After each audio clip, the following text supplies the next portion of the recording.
Welcome back, everybody. Episode number 122. Pest Control Millionaire. Got a couple of my really good friends back on the podcast today. I think I talk to John just about every day. If not every day, it's every other day. So we got a lot to talk about today. We had this plan, had a series of unfortunate events out in Arizona that happened this morning that we'll talk about right out of the gate. But we have John and Nikki, DeCausmaker. Like I said, they own CallBoss, and they also own Little John's Lawns out in Arizona. I think I've known these guys for, 8-10 years at this point. I don't know. It's been a while now. And we've kind of come up together. They love business so much that they decided to start a second one. Like I said, maybe there's a roofing company. Could be a third one that I'd love to hear more about that I just found out. So a lot of really cool things. But John, why don't you just kind of just explain what kind of happened and transpired this morning? Because we always think the business is just full of sunshine and rainbows, and it's not the reality of it, especially for all the listeners around here. It's like we all go through this at some point in our journey. So kind of just walk us through what happened this morning. Yeah, definitely. So it basically transpired earlier this week. We've had some people who work for us that brought some stuff to our attention that weren't acceptable. And it was unfortunate, right? So like as a business owner, it's our responsibility to make sure that we have a safe work environment to be at and a place that people want to come. And I think that what was brought to us is not acceptable and it's not okay. And any which way that Nikki and I talked about it, we're just like, dude, there's no scenario out of this, right? And not to get into nitty gritty, because I think it's, for respect on him, but like, that gentleman been with us 4 years. He's watched our son go through high school, get picked up by college, like our daughters, and like he's seen everything, right? He loves on our kids, and he's a good person, and he's taken us a long ways of kind of our business. But and events happened that we couldn't ignore, and like we've been stewing over like a couple days, and then I ended up having to call him today, and I had to let him go, and it was super sad. I mean, like I was getting emotional on the phone call, and I felt super, super bad. And so we did that. We had to go pick up all the stuff, and then we have our level 10 meetings we have with Little John's, and we brought the whole team in and let everybody know. And it was really sad because like, Nikki started crying, and like I started tearing up, and like people just like were, oh my God, man, because you're around people that you work with for so much, and you have conversations and relationships with them, and all these things, and you don't prep yourself for those events. But I'll say that like, how many companies keep people around that aren't good fit or aren't good to the culture necessarily anymore, right? Are great people, but is maybe that they're not aligned with what we're doing anymore. And how many good people leave because they don't want to be around those people. So I think that's kind of the conversation Nikki and I were forced with. Do you hear that? Yeah. The other thing I would say to that is we fire by our core values that a lot of companies do, right? So our three main that have bigger elaborations, but in a nutshell, is do the right thing because there's no reason to do it wrong. People driven because we're taking care of the people of the building that work for Little John's, but also the people of the community that we, out with their houses and properties. The last one is embrace the suck. And when somebody is not abiding by those, it's no longer a good fit. And sometimes it's really unfortunate, like in this case. Yeah. Yeah, it's never fun. And like I said, we've all been through there. It's tough. And like I said, but there's never, I've had this happen before too, which you guys know, like you have that person in the office that makes it where it's not fun to go to work. And me, myself, not just my employees or your employees. Now, one person's there that makes you not want to go to the office, but yet you hang on to him because you think you can't do without him. But then once you get rid of him, it's like a big weight off your shoulders. And I'm sure it's going to be hard for you guys too. You guys are super close, but just making it finally happen and not stewing over it. You stew over it for 3-4 days. And then you finally so you're worried about it for 3-4 days, but as soon as it's done, it's done. And it's like, okay, weight's off my shoulders. Now we have to move forward. Yeah. You're exactly right. And I think it's not fair to that person either, right? Because if they're not putting them in the best position either, right? So I don't know. I think it's good. I feel like I'm moaning right now. Like I'm just like, man. Yeah, I get that totally. What did you guys learn from this experience, though? I learned that instead of letting the little things slide, we just probably need to get ahead of it before that. But they were like, at the time, it just seemed pretty minor. And we had said something in the past, like, hey, man, like, you kind of let, change the behavior. Yeah, but in the past, right? But I think you're right. I think you get to a point where like, oh, man, really kind of need that guy, right? I'm sure he showed up every single day to work, right? Dude, the guy was here early every day. And he's out there like, okay, this and this and this, and which he did some amazing things, right? But as we've grown and this company's gotten bigger, bigger, bigger, I just think that something happened along the way, right? And that's the part that's just, it's just unfortunate. And I think that even the employees that weren't involved in like with what was going on, I think they understood it too, right? Does that make sense? To some level, they're like, okay, I get it. Yeah, super cool. Well, welcome to episode 122, Pest Control Millionaire. Started off good already, but thanks for being here, guys. I appreciate your friendship. I appreciate you guys taking the time to hang out with us today and chat about business like as usual. I said you guys were already on once before. I think you said episode 3 or 4. I have to go back and look. So it's been almost 2 years. So crazy, right? It's super crazy. So I guess we get to play catch up. So just real quick, why don't you guys just I know I introduced you guys, but what do you guys do? How did you guys get to the industry? Talk about Little John's first, then we can maybe have Nikki chat about CallBoss and how that came about. Yeah. So I think just a quick side note on Little John's. So our son's going to go to Arc Tech and play college football, right? So we're excited about it. And they're like 7% of the kids that make it or whatever. But we were talking to I was talking to our son's trainer, right? And I was like, what's crazy? We started this business 13 years ago. And our son, he was 5 at the time. Nikki and I said, we're going to build this business to where we can go to every college football game he plays, and not even thinking like, well, there's only a 7% chance he's actually going to make it. So not only did he make it, but like he's going, and we're in a position to like go see all the games. So I think pushing through and following your dreams is pretty awesome, It's super weird. Like I don't know. I guess we're both visionaries, but isn't it weird? Like how you think about something so much and it's 5-10 plus years ago of what it's going to look like in the future. And like, then you get there and you're like, holy crap. Like I've been literally dreaming about this day for 10 years. So I got one for you. So we have a building on Main Street. We're on a main road in suburb of Phoenix, right? And we have talked about for almost day one, we are going to have a building. I'm not hiding. I'm going to be on the main road. I want to be on a main street because the product that we put out is such a good product that we want everybody to know who we are, right? It'd be better for our employees. It'd be better for future employees and then potential customers. And be right. We got in a situation where we were in another shop, and it was like this construction trailer. And it was, we're in a dirt lot, and the guy doubled our rent. Then he's talking about doubling our rent again. And we're like, wait a second, man. And we just found this big building, it's a big building, right? And we just talked about this the other day. It was like a reality show. I'm like, oh my God, we've been talking about this for years that we were going to be on Main Street, or on a Main Street. And it happens to be Main Street. But, I think you're right. I think if you have a clear idea where you want to go and how to get there, you can get there, right? And when we started Little John's, we were broke. It was literally, we were starvation, right? I worked for a roofing company. I laid off. I went out. We started Little John's Lawns LLC, and then it was just a matter of like, oh shit, we have to go do this now, And we didn't have enough money for rent, and we hustled. And then that first month, like the middle of the month, we made enough money to pay our rent. We're literally, I tell the story all the time, but we're in the kitchen dancing. We thought we hit the dang lottery, and then.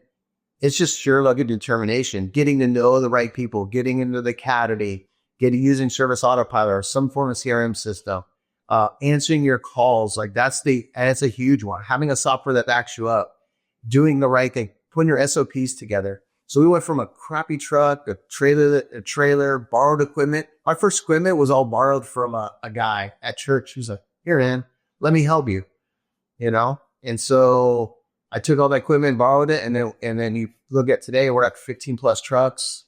We do primarily residential. We're just gunning, and we got goals. So. Are you sick of paying marketing agencies and not getting results? Well, we are hosting the #1 step-by-step class on how to attract and generate sales without paying a marketing agency or having a huge budget. Most lawn care and pest control owners get stuck at a ceiling because they're dealing with outdated systems or relying on guesswork waiting for the phones to ring. Our upcoming class this Thursday provides proven strategies to generate hundreds of leads without a huge budget. We'll show you how to build a predictable system to grow past $1 million. We show you how to automate your marketing. We'll also teach you how to delegate and build your team so you have more time. So click the link in the description below. Trust me, you're not going to want to miss this. This is the one thing that I wish I had learned a lot sooner. Now, let's get back to the show. When I met you was Little John. I was like, okay, I'll go meet this Little John guy. It wasn't so little then. No, but I was a little overweight, I think, then too, though. We've been on the health journey with you and I.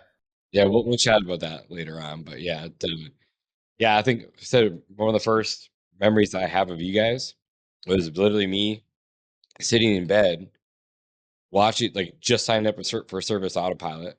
And then I found the Academy, and it was Jordan Webb's video and then your guys' video. And I'm like, I want to be just like those guys. And now, like, you're some of my best friends, which is the coolest story ever. Like, it's so cool. Isn't that amazing? Yeah, it's just been a wild ride. Back then we were all pretty small, It was, Oh my God. Do you remember reading Jonathan? I do, of course. I was like, oh my God, it's Jonathan. Me too. Yeah. And now, like, I talk to you on the phone and, like, we're friends. And it's like, it's amazing if you kind of, like, look from where we came, all of us, like, where we came and then now where we're at now. And it's like, we're not at the end yet. We still have a run, but it is pretty amazing. Yeah, for sure. So why did you guys start Little John's Lawns? Where did that come from? So I used to be in the fire department until 2010. And then my brother passed away. I took a leave of absence. And then, Nikki was like, yeah, let's not go back. So I worked for my uncle at a roofing company. And I had a son call my cousin, Sonny. He's like, hey, you should do lawn care just in case, like, stuff goes wrong, right? And I did 1 yard with them. And then we started talking about it. And then we were watching Jonathan's videos back then, right? Before we even started the business? Before we started the business. That's how we learned all this stuff, right? We're like, we could do this. And then we started see, Nikki did that, right? Oh, I bought a truck and it really upset her because I did this small house. It was a 1974 Chevy long bed. So it was a nice truck. Yeah. And I was like, hey, you want to sell that? And the guy goes, I go, I have $1,000. And he laughed. He's like, man, I got a guy coming to buy it for, it's like 4 or 5 grand, right? I was like, no problem. Here's my number just in case. He called and he's like, do you want that truck? I was like, well, I think it was $1,000. He's like, that guy was an asshole. I'll sell it to you. So he sold it to me. And then it was right after that I got laid off. Yeah.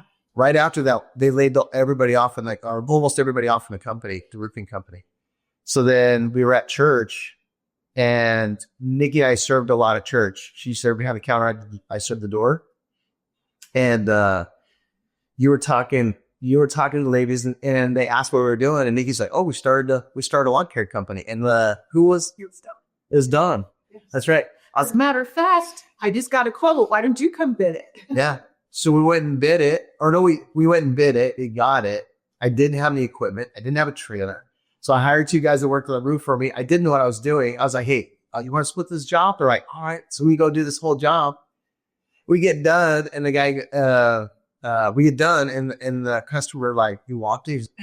He's like, you didn't bid this right. And I'm like, what do you mean? And he gave us what, $200 or $300 extra? It's like $300. Yeah, $300 extra. And I was like, oh my gosh, okay. And so that was our first job. And then went to church next week. And then that's when Nate Stanton, he's the one who's like, hey, I heard you started a lawn care company. I'm like, yeah, man. He's like, what equipment do you have? And I'm like, nothing. So I went down to his showroom, his Bingham equipment. And he goes, what do you want? What do you need? I'm like, I didn't know what I need. He's like, I go, what do landscapers typically get? And he goes, oh, you get like this blower or this blower. So he's like, here you go. And I'm like, I don't have any money now. And he's like, no, just pay it back when you can. So that's literally how we started. And then we hustled. Like that I hustled. I saw a moving car. I thought I saw somebody walking. I was like, hey, do you need some help? And so we did our first year. I think we hit over 100,000. Nice. Yeah. How were you getting work at that time? Like, I know you're hustling, but like knocking doors. Like, what were you guys doing? Oh, it was church, and like people just do it for church. And then when I was doing a job, anybody that was around, I'm like, hey, how you doing? You need any service, right, or whatever. And I made the number one. I made a big mistake, and I had my personal cell phone on the card. Don't ever do that, everybody. Didn't last long. Yeah, didn't last long. So that's how we started. And then we had a calendar at home that we'd write it in. We know what days. And then I got hooked up with another person from church. He's like, hey, you do landscaping? Like we have all these. He was getting work from getting Bryson. Bryson was doing 30. He was buying about 30 homes a month. Flipping them. And so they needed a landscaper. So we went and would do 30 homes a month. And that's kind of how we got our like push. And then we pick up the church. And these are like, this is a mega church, like a big church. We pick up one of the campuses. So that's how it kind of snowballed. And then we got to about $600,000 or $700,000 with no advertising. That was just pushing hard. Right. And then I think, we met Brian, and Brian's like, yeah, you need a better website. And so he built a website for us. And then he started his lawn care marketing mechanic. So at what point did you guys find Service Autopilot? Was it at that 6,800, or were you guys still doing it on? Is our second year. Okay. Yeah, I think our second year, like, right? Is it so? Second year, yeah. Because we realized, like, man, doing this on a killer is dumb, right? Like, this doesn't make sense. And I think there was a lot of that kind of stuff. And I think that, to be completely honest, like, there's a lot of times you want to quit, right? You just want to be done. And like Nikki and I, like, there was a lot of headbutting because like I'm out there trying to do the work or trying to get stuff paid. Like I was calling her like, can you check the mail? She's like, I literally just checked the mail. Like, go check it again. Like, you don't have enough money for payroll. And then a check would come, right? You're like, oh, thank you, God. Thank you. Yeah. And we've never missed payroll in 13 years ever. And I still remember the first guys. I would say this, if I think for the guys, no matter what industry you're in, I think when I started, one of the smart things I did is the first guy I hired, his name was Jose. Jose, super nice kid. He came from the roofs too. He called, was looking for a job right after I got going. And then I said, so when he got there, I said, hey man, can you do me a favor? Can you just teach me everything you know? And he like, come on, man. Right now I was like, I'm serious. Like, I don't know Jack, and I need you to teach me, man. You've been doing this forever. Like since he was like 10 years old. And so he asked me if I was serious, and I said, yeah, man. Like I'm humble enough to know that I don't know enough, right? And so I owe him a lot. We owe him a lot, and like he really did. He taught me a lot of stuff, and like he taught me like, man, we do this, we don't do this is why, right? And then I just learn, and I would stop and talk to every landscaper I could find, and I would go to the counters and I would ask questions like, okay, what does this do, and why does this do this? And I'm just not afraid to talk to people, and that's probably a little bit of the reason. And we have a saying, which is too dumb to fail. Like we're not going to fail, right? So that's how it got started, and I think now, like we took a big step. But I'll tell you that. I'm sorry, I'm rambling, but I'll tell you this, like Nikki's a mass support system for me and like how we do everything. Right. And I think if I didn't have Nikki with me, like I think the road would have been a lot different because like, even though she wanted to get fired at the very beginning, all the time. And then even though she like that, right, she ultimately stuck it out with me. Right. Because it's not easy, starting a business is not easy. Right. And I think that like she is a great sounding board on the moves that we're making, right? Good or bad or different. Like she's a good one. Like, I don't know if that sounds right or this might not be a good fit. So, I owe a lot to that. I owe a lot to her putting up with that. And it's not, like I said, it's not probably what she signed up for, right? Originally. I love where it's going. I know, right? So. Yeah. And we have goals, right? We have a goal we're going to get to. We've hit our last 2 months. We hit the highest net profit that we've ever had in the company. So it's like, okay, we can do it, CallBoss, where's that come from?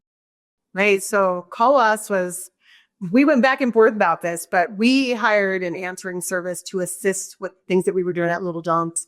Fast forward, what if I did more? And instead of them just taking calls and being your standard, just receptionist type, I made them videos and said, let's get into service autopilot together because I was drowning and needed more help.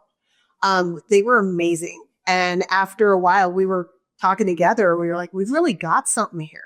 And if they can help us like this, what if we opened our own company to be able to help other service-based companies? And then as it's progressed, CallBoss became a thing, right? We did it. We're in year 6 right now. And that's crazy too, because you remember how we started answering for Olson's, it was great in the beginning. And it's still great now. And we've branched out into other industries and other CRMs. And the nice part about it is, number one, I've got an incredible staff over there. Our leadership team is full of people. John always jokes, they'd probably never be friends in real life, but remotely, they are so good together. I think to add to that is that if you let people succeed and they can be themselves, right? In an environment that they can be themselves, it's amazing the stuff that you can get accomplished, right? If you try to box them in to what they're not necessarily comfortable with, then you're not going to get everything that's out of them. We have people over there, they're quirky and they're amazing, right? But we let them be not that we let them, but it's fun. And they'll say, so Nikki and I we'll be at meetings and we'll get down and be like, do you know what the heck that was? I have no idea what they reference, some kind of game somewhere. Yeah, something they liked, right? But I think we've created a really, really neat environment, and it's kudos to all the people that are over there. They see the vision. And we love that we're helping companies. Some companies come into us and they don't understand. They just answer my phone. But it's so much more, not just the estimating, not just the selling over the phone, but the relationships we build. That's the number one thing we hear back is that the company's clients, right? Those people are we love who we spoke to on the phone. And it's an extension of their office. It's not even there. And we're doing everything we can to make that company even better. Yeah, there's a lot to unpack there. I'll start from the beginning, but side note, how do you guys keep the culture that good being remote? So I think it's a trick, right? So we'll go back to that. Let's start in the beginning, right? So we started CallBoss in Little John's office, right? And it was just chaotic. It was in a tin can with a bunch of people in there. We're trying to figure it out. Nikki was like, we're going to get our own office. We're try it. We couldn't really afford it, but we could leverage what Little John's had. Is that fair? Yeah. We could leverage what Little John's had, and we got to another office. We were there. We decorated. Nikki was so excited. We decorated, and she's like, oh my God, it's amazing. And then we opened 3 weeks, and COVID hit. I remember this. Yes. So we're like, oh, shoot. So we had to go, right? And so Nikki and I literally rewrote CallBoss, how his procedures and everything in 72 hours, and then open back up on a Monday. Oh, let's go. This is why we chat GBT. Kudos to Lawn Phone too, though, because we couldn't have done our phone integration and everything without them at that time. Well, so here's a side note to that. So Chase owns Lawn Phone. Chase didn't have Lawn Phone when we started. Him and I were talking dude, we're doing this phone system, but we're doing this call answering service, but I have this idea. And he came back. He's like, dude, I think I have an idea too, right? Let's try this out. So we were the guinea pig for Lawn Phone, and that's how we got going. And then Lawn Phone's taken off, and CallBoss is taken off, right? And it's just interesting. It's interesting how it all kind of along the way we've helped other people and people have helped us. I think to answer your question is letting people be themselves, holding a standard, but having fun while you're doing it, right? They have game channels. They have all these Slack channels that they can communicate, and we do gamifications, and there's just a ton of stuff, right? I'm more the business side for sure. Nikki's the more hey, how's it going? Right? She's the more fun, happy side. But if you look from management down, they're all that way. They're all happy, want to be here, right? And then they can pick out when people are getting ready to hit the end of they call it seasons, right? You're at the end of your season. And you can pick it out. You can see it because they just all have the same buy. But yeah, I think letting them do it, gamifications, and letting them know they're part of it, something bigger, right? Because it's fun. Like, okay, so Nikki and I want to have a sailboat. We want to go sailing, right? That's one of our goals. Catamaran. And then we talk about like a goal is to have a plane, right? And they're like, yes, let's help you get there. How big do we need to be, right? And it's just it's fun and it's cool that because they get to work from home, they can be themselves. And didn't you guys say that you had like, maybe I'm wrong. Didn't you guys say you guys had a like remote Christmas party? Yeah. We have remote Christmas parties. We have monthly parties or monthly party where everybody dresses up. Yeah. Yeah. Prize games. Yeah. And it's kind of fun, right? I mean, cause like, who else does that, right? And everybody shows up. Almost everybody. It's optional, right? Because it's after hours. And my East Coast people, it's like 8 or 9 their time, but they're like, we're dressed up and ready. Let's go. Yeah, that's super cool. And then circling back to like the very beginning, like you guys started helping us out early on. We always had a CSR, but the call volume started to get too much, and then you guys were helping with overflow.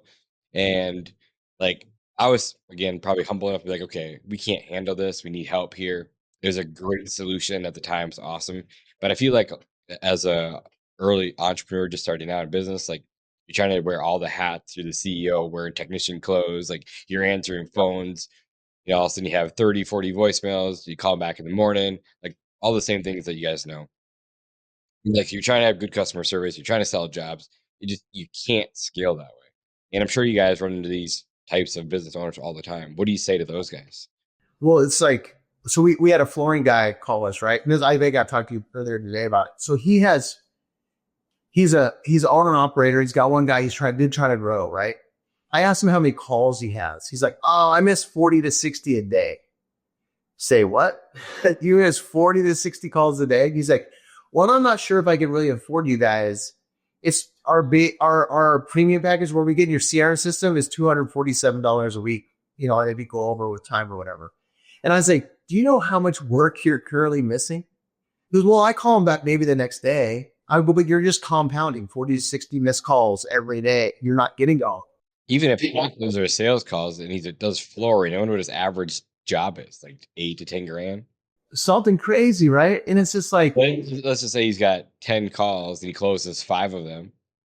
I mean, that's 50 grand right there, which I'm just making up numbers. Like maybe it's half that, maybe it's 25 grand, but still 25 grand of revenue just by not answering your phone calls. Exactly right. And I think that there's a couple of things that happen, right? So we get a lot of sales calls during the week, and I take all the sales calls currently, but it's a lot of, you know, well, can I justify it, right? Well, it's like, okay, in Arizona, an average office person is $18 to $22 an hour, right? At 40 hours a week, you know, it's $800 plus burden, right? I'm not saying you need to eliminate your office staff, but we can help your office staff, right? We can help elevate your office staff because when they do get overloaded, right? Or you are a single operator, or even better, like here's one for you. How many people have a virtual assistant that's overseas, right? They're working in the middle of the night to answer your phones during the day, right? And we just had this conversation that I think we're going to get on board at least an HVAC company.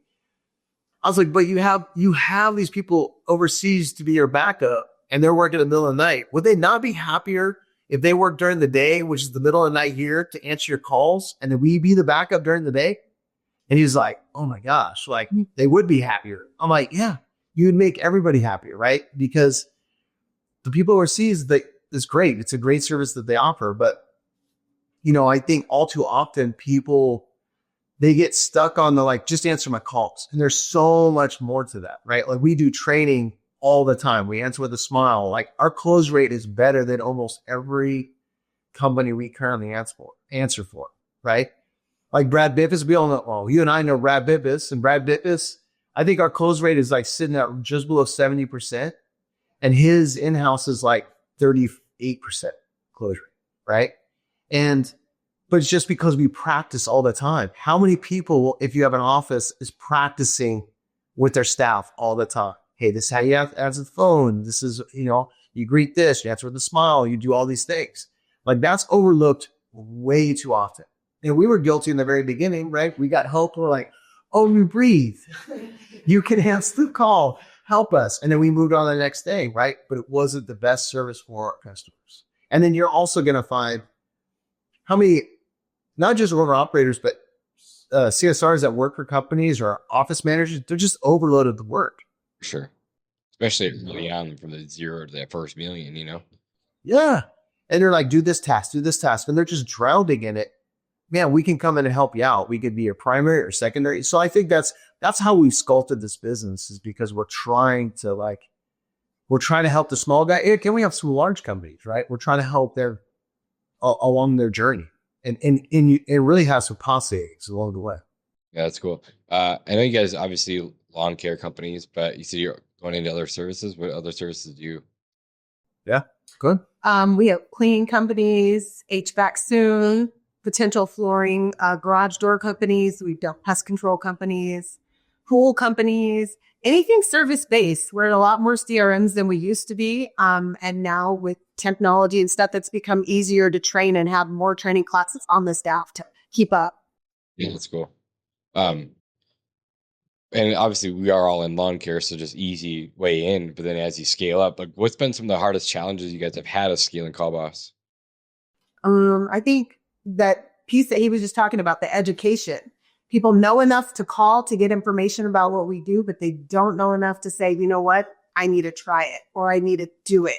It's like there's always something holding them back. But when we can talk to them and give them the education of how it could really work and they can see it, then it works out, right? It's always trying to get people over that hurdle, the cost versus what's really there. But most of our clients that are with us have been with us that 5 or 4 years, and we're in year 6.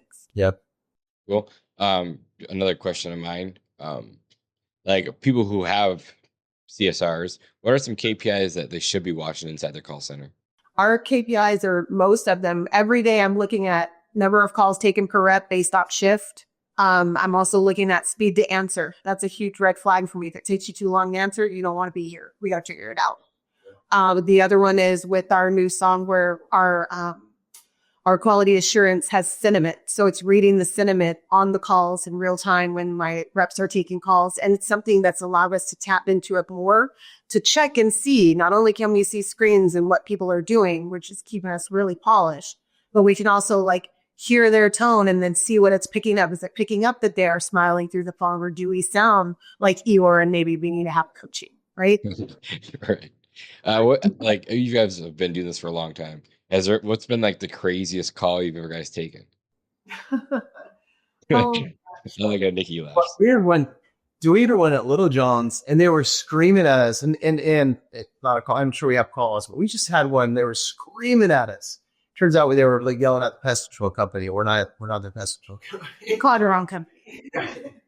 Yeah, that one's always crazy. We get a lot of crazy calls around renewal times for companies. So when those annual renewals come out and people don't feel like they've been told, or if they haven't opened their emails, we'll get some people that come unruly and go nuts. Yeah. So you'll hear some crazy stuff. And I think that's just a piece of advice, right? If you're going to send that kind of stuff, you're going to give some sort of information to your customer. It's not probably a bad idea to go ask your neighbor or somebody else, like, can you read this, or a friend, right? Before you go send it out. Because though you wrote it out in haste or you did whatever, like there's some backlash that happens with it. We do see that, by the way, with companies. Like, did you not think about what you just sent out, right? Because you just made a lot of people upset, or they're totally confused what is exactly happening, right? I agree. How do you guys handle those customers, the angry ones? Everyone on our team knows first and foremost they're not yelling at you. So just take it with a grain of salt, get all the information and the details. And if they can't handle it from there, they escalate it to a supervisor. But at which point, like if they're being cussed at or yelled at or whatever, we will announce that we're going to terminate the call based on the behavior in the call. Yep. Gotcha. Yeah. And then we'll also sit over to the company like, hey, this is what's happening, right? But a lot of those angry people are because the companies aren't they're not following up, right? Like, hey, Mrs. Smith needs a call because of whatever. And they're like, they don't want to deal with it. So they ignore it. And then Mrs. Smith gets irate. For sure. For sure. So you're talking about like send out emails and text messages. What are the common pitfalls that you see that service-based companies do on the phones? They don't have empathy, right? Or you're in the field and you're rushing them off the phone, right? Or you're not taking the information you need to get them a call back. You don't have a CRM set up correctly, or you don't have some way of taking the customer's information. Maggie says the big five, right? First name, last name, email, address, phone number, or what services they're looking for, right? How to hear about us, right? So like people don't get that. And so then you like, oh, I got Bob written on my hand. Oh, what did Bob want again, right? I mean, how much business is lost that way? And then that doesn't happen just for small companies. Those are some bigger companies too. Yeah, do you guys still run into people who don't have CRMs? We run into a lot of companies that don't. Yeah. It's just surprising because CRMs at this point have been for almost 20 years. But I see it all the time too. I'm like, wait, you're how big and you're doing how? Like, this is wild. Yeah, 60%. We just a guy named Mike told us that 60% of like service-based construction or whatever they don't have a CRM that you use currently. And that's just wild to it. We just bought a small company and it was on a spreadsheet and we're like, oh, okay, this isn't bad. Oh my gosh, man. If it was in some sort of CRM, it would have been so much better. But Yeah, for sure. I bought a company last year, kind of the same thing. They built their own CRM like back in the 80s. It was a struggle. They had like 5,000 clients. Oof. It was a definitely a hard like makeover, but yeah, all the bands did really well. Let's talk about that. What did you acquire? When did you get it? it was just a small route that we got. We're trying to buy more. Like we're trying to go faster, right? Yeah. You guys were looking at a big one last year too, right? We're trying to. It fell through. The big one fell through. Yeah, it keeps falling through every year. You're not ready. Every year he wants to sell. I'm ready, and they're like, go to it, and he's like, okay, maybe we'll wait. So how did you come across the small business? they reached out to us. They reached out to us. I think learning lesson from them on two sides. If you're going to acquire a company, this is them starting out. They paid an inflated amount of money for a very small business. And then when we buy it, we literally paid pennies on the dollar, and they still owe $20,000. We paid $2,500 for it. Just did the same thing with a company in Minnesota. They bought it. It was inflated prices too, back like COVID time. It's just what it was going for. Is they paid, and he barely broke even after working for it for 3 years. You know. Yeah, and I think that happens a lot. I think guys get over their head, gals get over their head, and then it is what it is. So I think our lesson is like, there's a couple companies that we reach on right now that we're trying to make happen and buy them, but they want a ton of money. But I just know, like, I'll just wait it out because great, congratulations if they get it, but it's just not worth that. You know? Yeah, I agree. Going back to, I have some notes from the beginning. You guys mentioned level 10. I know what level 10 is, but kind of walk us through your level 10 cadence, things like that. So level 10 we typically do on Fridays, or we do it on Fridays. For Little John's CallBoss, we do it on Wednesday. It's traction. So level 10 meeting, we always start it with personal, professional, good news, breathe and go to the left. And then after the good news, we go to our scorecard, look at the numbers that we need to know. These are the things we look at. If we're theoretically on an island somewhere, we should be able to look at these numbers on the scorecard and know if the business is running or not. And after the scorecard, we go to issues after headlines. Sorry, we'll do some headlines if there's anything we need to know about for the team or clients or anything important. The rocks. All right, check our rocks. And then we go to issues. We don't typically use the to-do list. Everybody's taking their to-dos like in their notebooks or whatever. So we still follow up.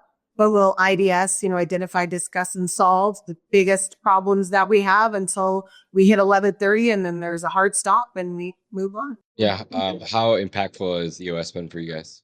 Oh, I think it's been amazing because it gets any issues out of the way, right? And also like Jeremy is the gentleman that taught us traction, and like it prevents a lot of water cooler talk. So it's like, hey, I have an issue. Well, can I wait till Friday? Can I wait till Wednesday? Right? Whatever that day we have. And if we can, cool, put it on the issues list. Because if it needs to go on the issues list, it's a bigger problem that we need to pack salt, right? And I think that's good. I think getting everything on the table, like we just hired our first, we hired a big position in our company. He's built us a sports leadership week. And so he comes from like a totally different world, very numbers driven. And he's a operation of efficiencies, what we dub them. And the director of efficiencies, sorry. And he sent a level 10. He was surprised because you have to be honest and open. Yep, that's awesome. Where did you find this guy? Is it someone you've been looking to hire? We originally were going to hire an accountant part-time. We interviewed a gal and she was great. She was like, I don't think this is what you're looking for. I'm like, what do you mean? She's like, okay, books, I get it. This I did, but she's like, you're really looking for like a different position. And so like we looked at our ad and we're like, I think she's right. I think we need like this, something else. So we rewrote everything. Really? A candidate told you that? Yeah, it was a candidate. Yeah. Yeah. And so like because I think we have very unique interviews. We're not traditional interviews because when you start an interview, it's typically Nikki and I. And when we interview somebody, we're just like hanging out, having a conversation, right? Like, man, how you doing? Da, da, da, whatever. This is a little bit about us. We'll go through our story, whatever. And almost everybody is like, man, this is the most unique interview I've ever been in because I feel relaxed. I feel excited. I feel like I want to be somewhere where I want to be here. etc. And so like we want that and we want to bring that out on people because I think that brings the best and you get to kind of peel through the layers. So we interviewed her. We rewrote the whole thing. We sent it to her. Say, hey, is this was what you're talking about? Because if so, we'd like to talk to you again. Right. And then we talked to her briefly and then she ended up getting cold feet, didn't want the job. And then we sent the ad out. We have JC does our ads for us, but it altered the dollar amount because we were like doing experience. So the first person comes in, we're like, dude, this dude's dressed nice. So like all the suit is like, I'm here to like impress you. And then I was like looking across the table. I'm like, hey man. And then the second person comes in. I'm like, dang, this person's dressed up like really like knows their itch. Right. And I'm like, oh my God. And then the third person, I'm like, what the hell is happening here? The salary listed, will that work for you? And then they said it. And I was like, that was not supposed to be on top. Yeah. Oh, it's okay though. Yeah, we're in trouble. So we interview like amazing people. Amazing people. Jonas, probably 12 of them. We had a number set. There was like 12 of them that could probably come in and run the company. I'm like, oh my gosh, man, we're not even looking for this position. Then we went back and Nikki and I talked about it. And we're like, maybe this is maybe this happened on purpose, right? This needs to happen. Yeah. So we want somebody who's excited, can be our cheerleader, that number driven, right? And understands the culture that we have. And like this gentleman, David, like fit that, right? And it's great. And we start him off in bite-sized pieces. Our experience has been a lot of companies, they take an operational person and they kind of throw them into it. And we've done that. But like with him, I was like, oh, we're going to start at the beginning of the house and we're going to work on these things and we're going to work ourselves through the business until we get to the outside. And that way you have a full scope of what's happening. And I think it's only been a month, but like it's been pretty successful so far. It's pretty great. It is pretty great. Yeah. On day one, did he make a difference? Day one? To what? I guess day one, I was like, wow, this guy's like a spreadsheet master. Not day one, but I'll tell you, we had a thing with our irrigation that we were trying to get figured out. By the end of his first full week, he had already figured it out. Like, hey man, I already figured it out. Here's the formula you thought it was. Here's the price. Here's how much more money we should be making on irrigation with these adjustments. And I'm like, different skill set. Yes. So I think is he one of the highest paid employees in the company now? He is the highest. The highest. And I've said that on the podcast before. Every time I made that big hire, like day one, I was like, oh crap, this dude's a rock star, girl's a rock star. And by the end of that first week, like they hit the ground running. I was like, oh man, that's just what helped scale the company fast, you know? And so like going back to Jonathan days, Jonathan is always like, hire faster, hire faster. Well, we were just hiring the wrong people faster, right? We were hiring the technicians and CSRs, and it's like, no, we need to hire these level people because they move the people so fast. You need to level up, right? You need to level up and hire that person that is probably a little bit out of your reach, right? Oh, for sure. Because like I said, let's just say you're doing $1 million, $1.2 million or whatever. You're making 250,000 in profit, and then you guys have to get paid. It's like, okay, well, this next person to get us through that black hole till 3 million is going to be like 150, 200,000. You're like, well, I want to make it 250. I'm going to give this guy 150, 200. Like, I'm not going to have much left. But that's like one of the sacrifices you have to make to move forward. It's a tough spot to be in. Exactly right. And I think but making those sacrifices is going to get you farther, faster, and then pay off, right? So for sure, I agree 100%. And then back to the building. That's like a newer thing, like right in the past year. November, right? Yeah, you want to talk about puffer factor because Yeah, we were in a dirt lot. And we're coming to the end of our, we're in Arizona, so our season rolls all year round, but we still slow down. Everything's dirt there. There's not even lawns out there, just dirt. Yeah, man. We're mowing dirt. It used to be like 780 square feet or something, or 800 square feet was our average lot size or something at one time. But we were in Gilbert. We live in Gilbert. We had a place in Gilbert. Gilbert's nice. It's incredibly expensive. We had found this yard we've been in. We were looking for a yard. We found that one. We moved in, and then it was like $1,500 a month. Yeah, it's like $1,500 a month. And we brought in a Connex box that was converted to an office, and that was our first official office with a porta potty out. Oh yeah, we're killing it. And then we did, and then I'm gonna build you this building, and then next thing I know, I was like, I need this building because we're getting big. And he bought this really beat up construction trailer. We thought we were on Friday at 1979. Yeah, it was awesome. I was like, oh my God, there's so much room in here. So we moved into that, and then he bumped our rent, went from 3 to 6, and then we were there a couple of years, and we were doing okay. But I'll say that we weren't getting the best employees because we're in a dirt lot with a construction trailer, right? The whole thing. So.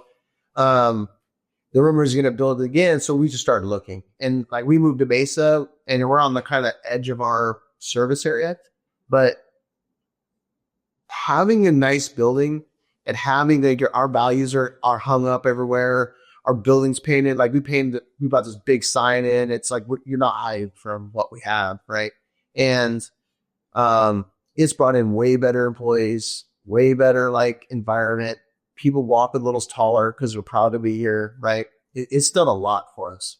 And then we even held the Christmas party here this year because we had space. Yeah. Yeah. Heck yeah. Yeah. But then you said you puckered up a little bit. Why is that? Because you got to drop, we had to drop 20 some $1,000 for the deposit plus moving, right? So moving's, it seems like it's always more double or triple what you thought it was going to be. And we're already rolling into the end of our, kind of our busy season. Well, and we supplied everything new, right? So before we had those couple of cubicles, now it was everybody's getting a stand-up, sit-down desk. Everybody needs to move stuff over. We just had a lot of expenses to make it great. Yeah. Yeah. So literally Nikki and I worked our tail off. And what was kind of cool is that was it Monday that we brought everybody over? No. Yeah, we moved over Thanksgiving weekend, right? Yeah. Wasn't it? Yeah. Moved over Thanksgiving. So when everybody went out, all of our team were hey, here's the new address. And they showed up and they have everything's there for they have new chairs. They have, they had newer chairs. They have new desks. Everything is ready for all the signs are being hung. It was a cool experience. Right. And so they were just ooh and on, Did you guys lose your Google My Business or anything like that? Did anything happen with that?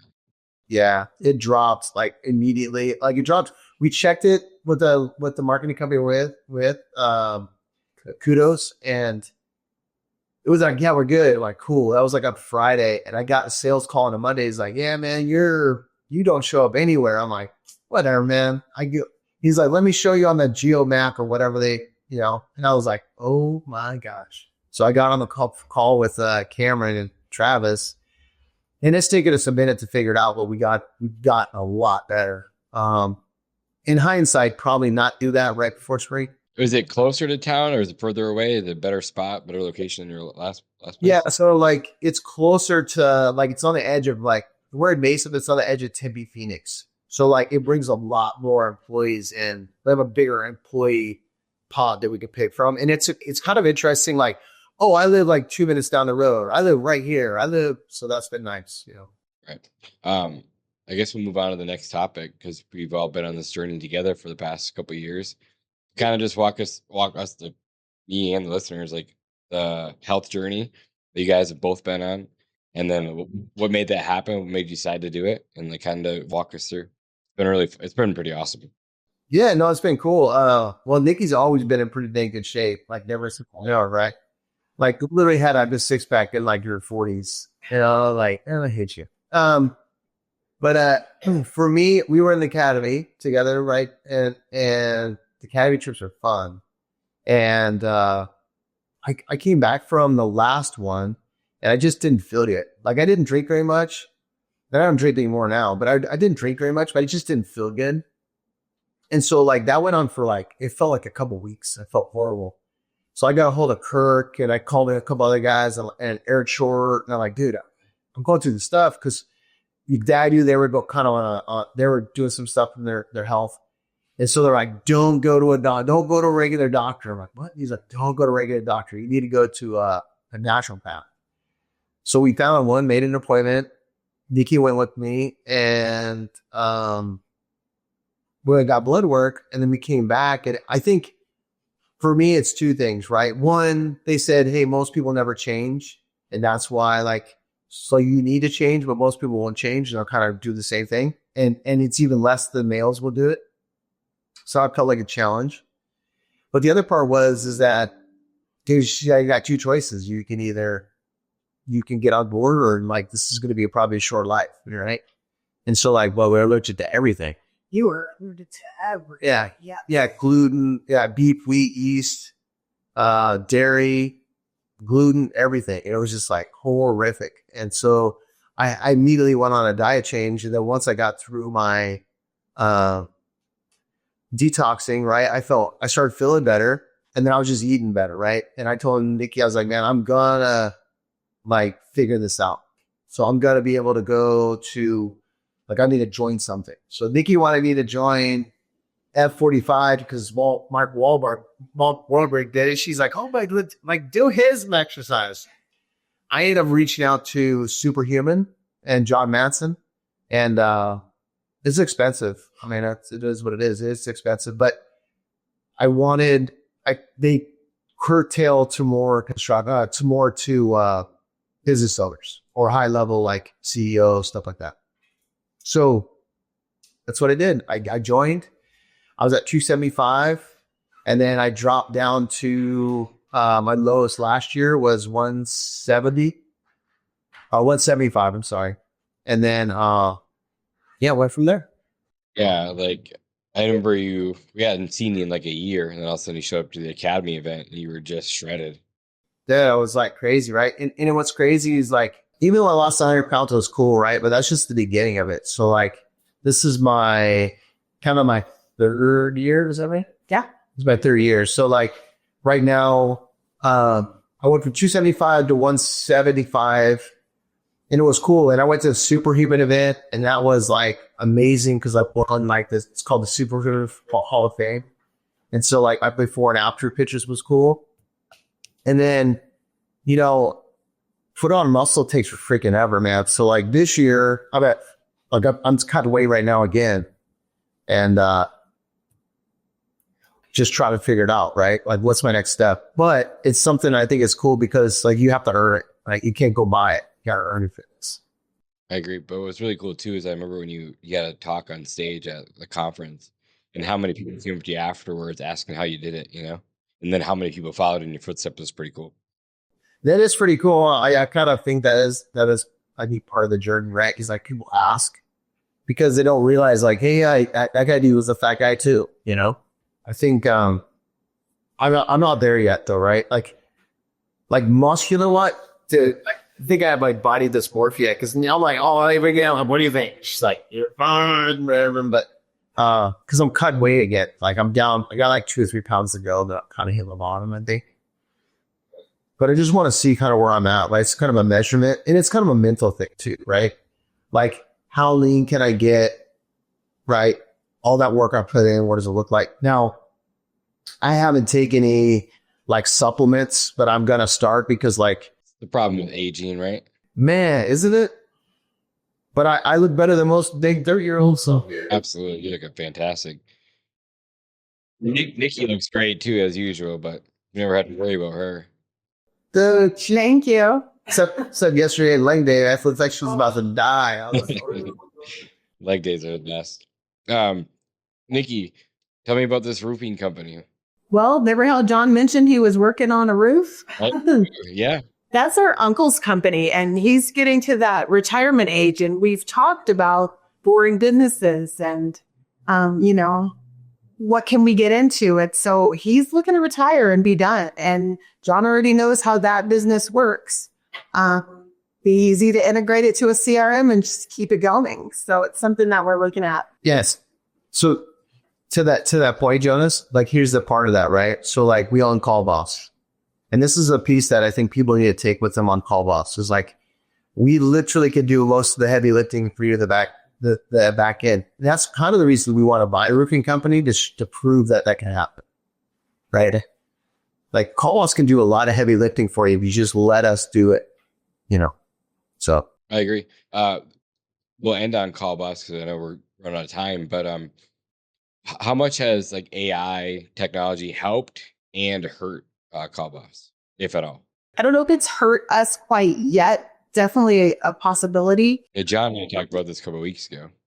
Yeah, I believe that it's going to be super helpful for us just because there's basic information that every person or every company is asking each person of. And if some of that basic information can be gathered before you're actually with a live person, I think that could be beneficial for a lot of parties. yeah, I think there's 2 sides of that, right? I think the AI is really, really powerful. And there's stuff out there that I think is like incredible, right?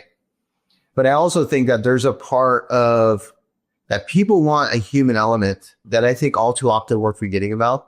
Like I think a primary example is when COVID happened, everybody like all these huge companies went to call centers and like just went a different direction, or they went completely automated where you have to touch 2 to do this and touch 1 to go here.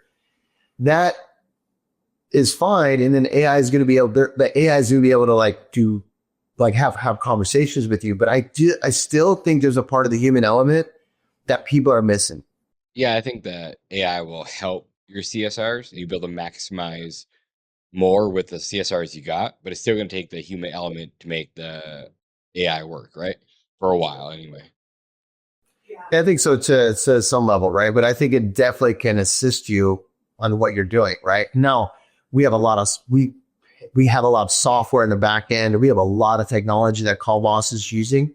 And like we have the same stuff like massive like call centers use, except we use it a little different, right? We're pretty unique on how we use it. But yeah, any of that technology will help, right? Like you can use it to make you more efficient, essentially. Yeah, super awesome. I know I'm really excited to see what you guys do with CallBoss and Little John's. Excited for you guys. What are your guys' goals for both companies over the next year, 3 years, somewhere there? Little John's, we don't want to.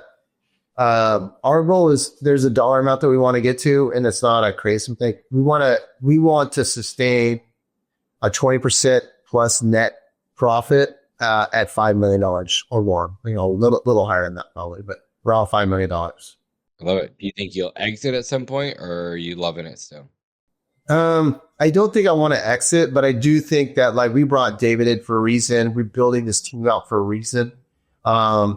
We want to go travel and see our son play football, right? We want to go see the things. Like we put 13 years into it. Because on that note, we went on a cruise a month ago.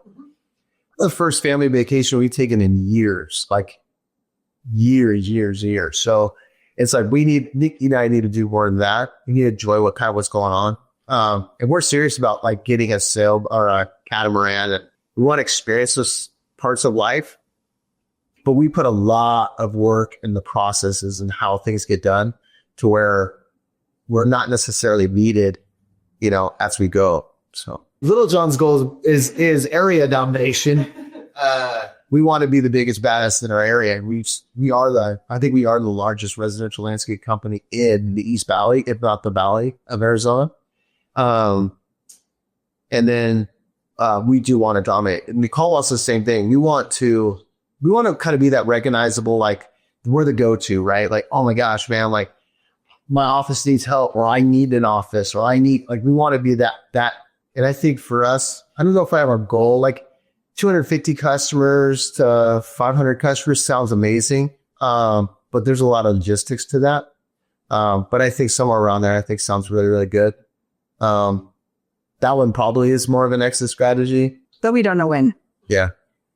What's the timeline of that look like for you guys? Any idea? I don't know if there's a timeline for the exit. I'll tell you this. I think the thing that's missing it is to push to the next level is we need to, I'm learning on the sales side of it on the phone, and we're getting better. But I think if we bring some killer salespeople in, I think they could push this business pretty hard. Right. And to that point, can I add something else about that then? Of course. So John Manson that owns Supra. Okay. John Manson owns Supra. When I met him, he was at $3 million a year. Okay. So they were trying. And now he's got a very aggressive message that he perpetuates, whatever. There's a man named Grant. Grant is their head sales guy. Grant moved here from back east. He owned a couple multi-million-dollar companies. He wanted to be closer to John Manson. Well, he wanted to get into the non-cold area. Moved to Scottsdale, wanted to get to know John Manson. He went and decided, like, oh, I'm going to go try to help this guys out to become their sales guy. And he outperformed all their salespeople right away, right? And then he became their lead salesperson. But when Grant got there, they went from 3 million to 10 or 12 million in a year. They went from 12 million to 24 million the next year. And they're on pace right now to go from 24 to 54 million this year. So I think it tells you, like, if you have a really good, you have the bones of the business that's really good, you just need to find really good salespeople to push you. Couldn't agree more. Last question. If you guys could answer the phone for any company out there, who would you guys want to answer for? Any company out there? That's a great question. I wrote this one down yesterday, by the way. The first thing that popped into my mind is Amazon, and not just because it's huge and big, because when you have an issue, sometimes going through all the chat stuff and the things that they want you to do, it's not easy. That's interesting you said. So we service all the discount tires in the state of Arizona. And so discount tire is very interesting, right? They're very efficient. But when you walk in the door and you're in line, they'll answer the phone before they take the person that's in line. Does that make sense? Yeah. If I could show them the way, like, hey, do you know you could provide a better customer experience if you let CallBoss answer your calls for you? Because they can literally do all that stuff on the back end and set your appointments and everything else while you help people at the counter. I think not just discount tire, but businesses like that, I think would be pretty amazing. And then, but the one company, Hormozy, I think them, because I think I would learn a lot along the way. Awesome. Well, I appreciate you guys being here. I know it's kind of went over time a little bit, had a little hiccups along the way, but wouldn't be a day without it. So yeah, thanks for being here. And it's definitely good catching up with you, Nikki, because I don't always get to chat with you. So it's good seeing you, and take care. Yeah, yes, you too. Appreciate that. Thank you so much. All right. See you guys.